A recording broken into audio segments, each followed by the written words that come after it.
Hi, I'm Karen Stever with the Griffin GGS Pro Technical Services Group. Today I want to talk to you about aphids, chemical resistance, and the controls for aphids.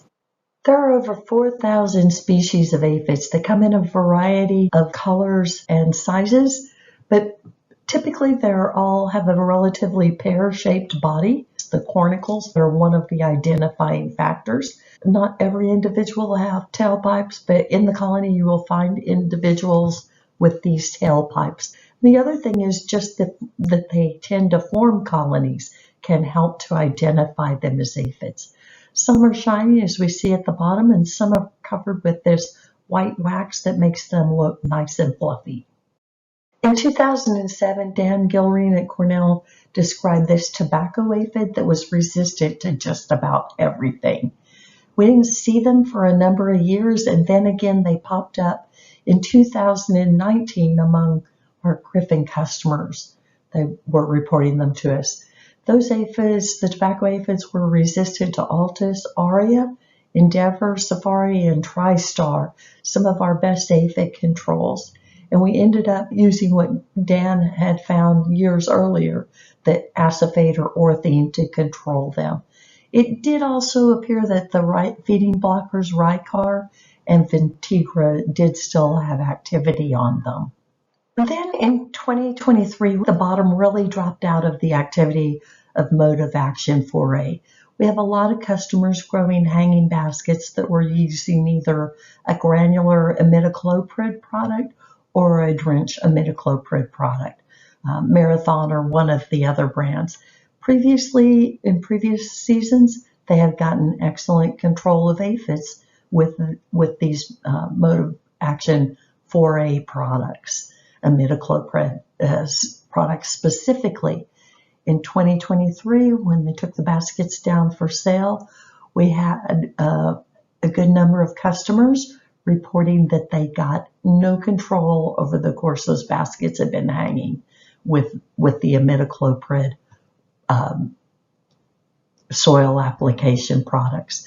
That was even for green peach aphids, our most common aphid species that we see shown here. So if we take out our mode of action 4A products shown here, as well as 4D, the Altus, because that drench rate by the label, we can't increase that any further. It looks like we need a higher rate to actually have efficacy with it. So that leaves us with 3 drench products that can be used: Endeavor, Contos, and Mainspring, and no good granular control for aphids. In terms of spray, again, if we leave off the products related to imidacloprid, especially the true mode of action 4A, Flagship, TriStar, and Marathon. Altus is slightly different mode of action, but we can see, I think now that we can see that there is cross-reactivity between those two modes of action, 4A and 4D. Altus, as a spray, we have the ability to raise the rate, so we can still use Altus there.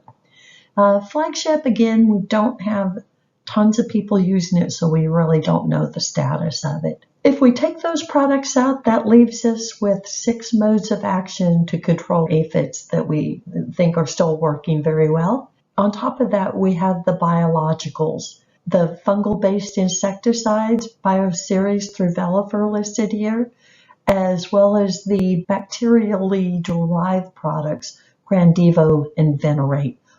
With these limited options, we need to be really careful about rotating our chemical modes of action. And a good way to do that is, when you have reasonable control, is to use these biological products, either the fungal insecticides or the bacterial insecticides listed here. They do give you control. They are much, much less susceptible to resistance, and they can be used multiple times in a row. They can really be used to stretch out these chemical rotations so that you're applying a chemical less often. The insects are seeing it less often. They're less likely to build resistance to it. That's the game. When you're using these microbial insecticides, they work great in a tank mix with an azadirachtin IGR. They also target a broad range of insects, not just the aphids. They can be sprayed in rapid succession or a quick reapplication interval. And that allows us to use a strategy like shown here, where day one we would spray with our tank mix. 3 to 5 days later, spray with just the microbial. And then 3 to 5 days later, spray with our tank mix again.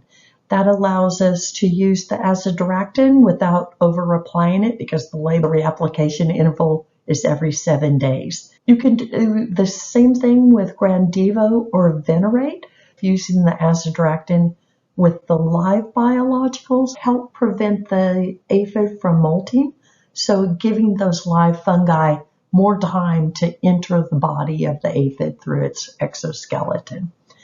No matter which pesticides you use, you should read and follow all the label directions. Additionally, you could consider biocontrol for aphids.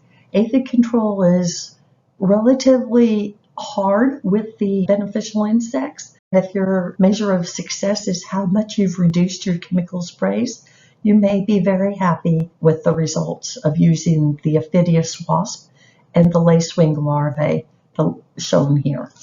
Should you have any more questions about insect controls, whether through chemicals or biological methods, we have a technical reference guide with great coverage of both of those topics.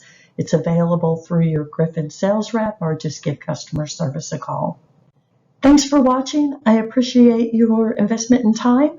If you have any questions or comments, please give me a call at the extension shown or send an email to ggsprotech@griffinmail.com. Thanks so much. Have a great day.